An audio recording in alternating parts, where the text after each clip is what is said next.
This is a good place for Native Americans because it involves a lot of spirituality cultures. My whole life is totally changed because of Amity. What's helped me the most is just being open and being honest, not having to be worried about being judged or criticized, because everyone here has their own stories too.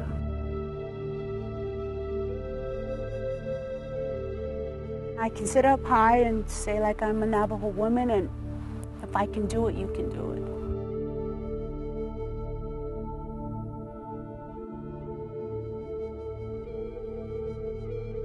I am from the Navajo Reservation, a place called Lucajigay, Arizona. I am 29. I'm from the White Mountain Apache tribe. From the Pasco Yaqui tribe. I'm 42 years old. 24 years old. I'm from Kayenta, Arizona. I'm Navajo.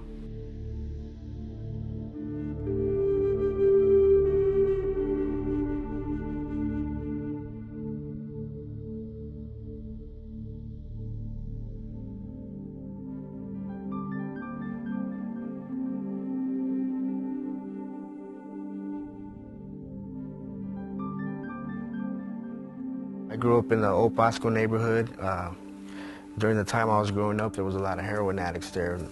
Those tended to be my role models. My dad, he's a councilman of the Navajo Nation. I've been like the outcast of my whole family. I grew up in a home where my father was an alcoholic, and my mother was a workaholic, and my dad was a very violent man. My dad was a very abusive person, and physical and verbal. My brother started going to prison. I felt abandoned. A lot of people out here, they don't talk about their problems or their feelings. You know, just hold them in and explode when they're drunk.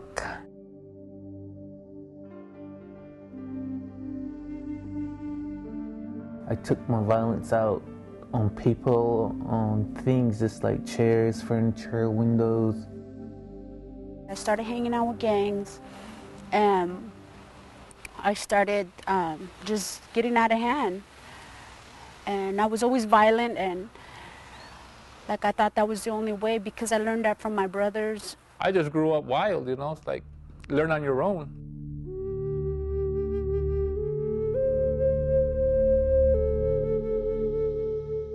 With my violence, it was something that haunted me, that I had bad dreams about, that I went into my alcohol, to my drugs, just to hide from that guilt, that shame.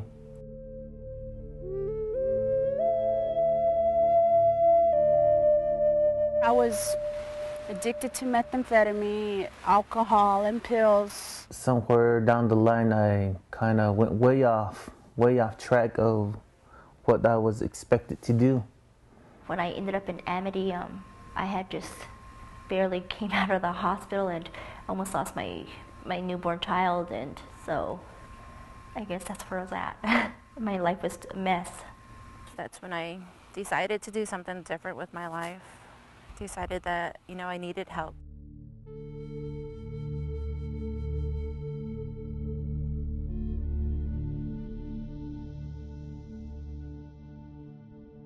When I came here, I came in with big old baggy pants, walking around like I didn't care. So the struggle was letting go of that image and becoming Gasina again, you know. I came to Amity, I didn't know what to expect. I came to Amity from a safe house in the White Mountains. I was in a really bad abusive relationship. Before I came to Amity, I was on a run from probation and CPS. I came here because of a drug addiction, which landed me in the hospital and nearly lost my life.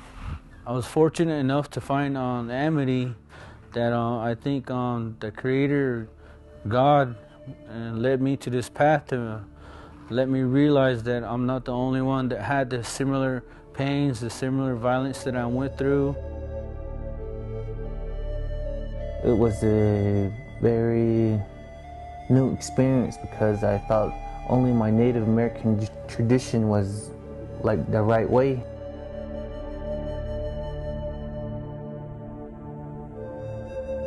I had a difficult time dealing with different nationalities because all I knew was living on the reservation and the native way of life. So it was like a big culture shock when I got here. You know, like the first day I came in here, one of the girls that I grew up with as a child, she was here, and so that made it made me feel safe, I guess you'd say, safe, that there was somebody else here from my reservation and not just me.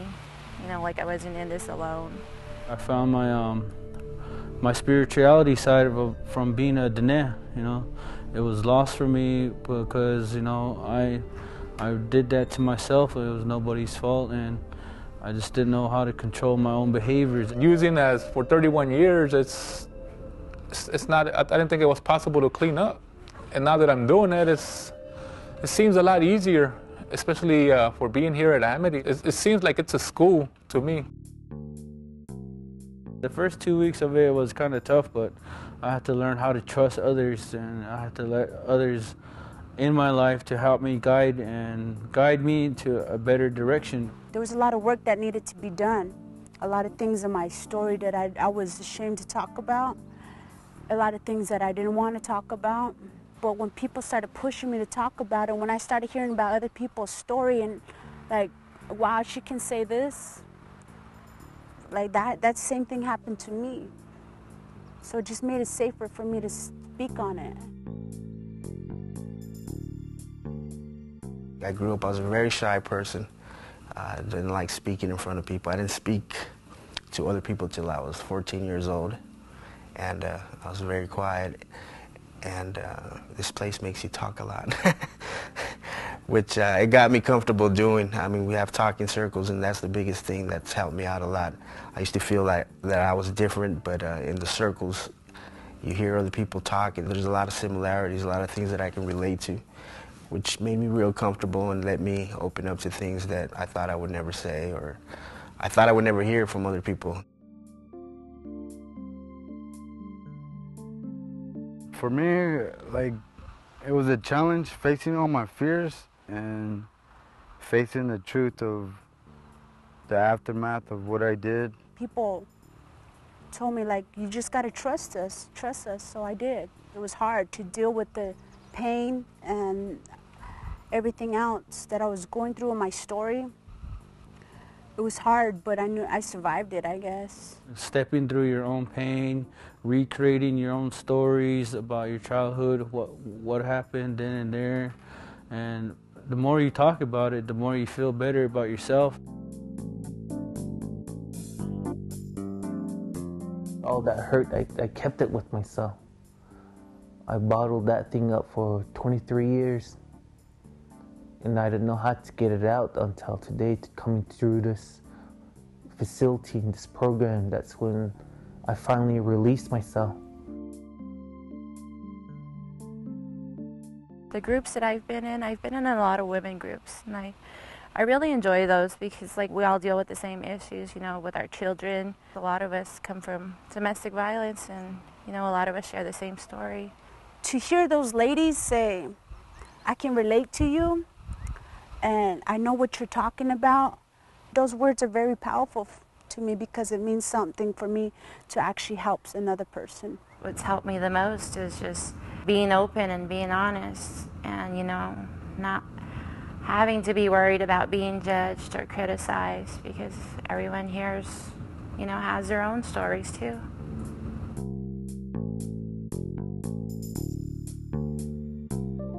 I felt like I was nobody, just invisible to people, that I didn't know how to explain or express my own pain, but, you know, but Creator has been giving me a good path for me to walk back on where I need to be at with my life. Having people to tell me that, you know, I'm doing better and they're proud of me and stuff like that, and to know that my kids are in a safe place, that's what helps me. I'm beginning to be myself again, because this time I really want my life back.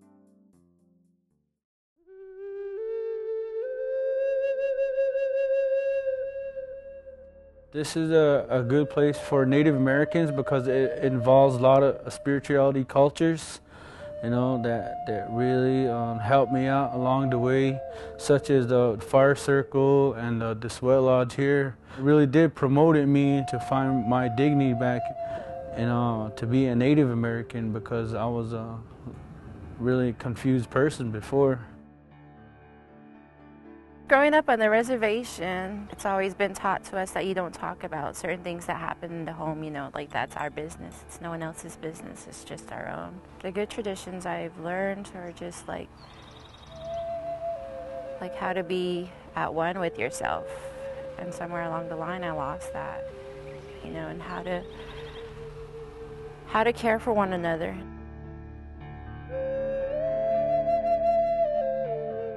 Our teaching, the Navajo teaching, when it was in a circle, just like what we do in this community, from the rebirth to the death, it comes from the same door, and that's what we lost, coming from generations to generations. When I first came here, there was only three Navajos here.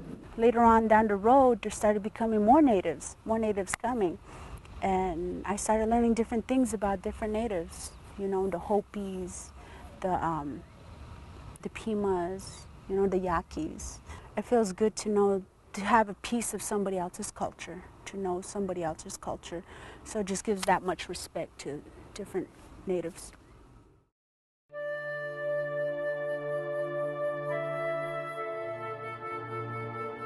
My sister was the last person I expected to come here to Amity. I struggled with that, like she's not gonna come. She has kids, you know, and she just had a baby, and when I told her that I could help her, that was like the best gift I could ever give somebody, you know? The best gift, not for her, but for her kids, you know? For her kids to have their mom back. My children need me. I just can't imagine how they would be without me.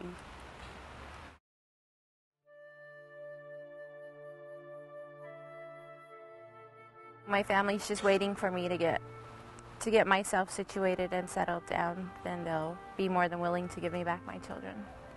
I did whatever it took to get my kids back. I'm doing good with my kids, you know. I'm in school, I have full custody, and my whole life is totally changed because of Amity.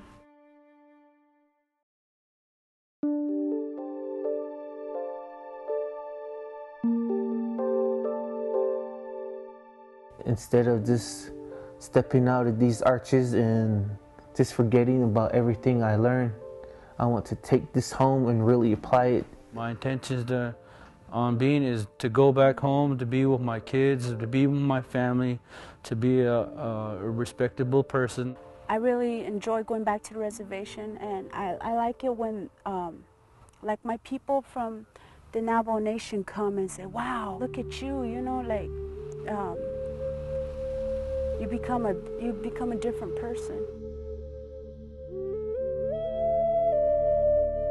The greatest thing is that I've found realizing that I'm actually smarter off of the drugs and stuff. You know, my brain's more there. My life is more stable.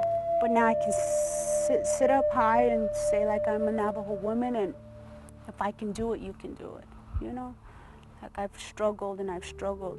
And just to share my story with different, with the Native people, to let them know that no matter how much you struggle, no matter what happened in your life, you can do it.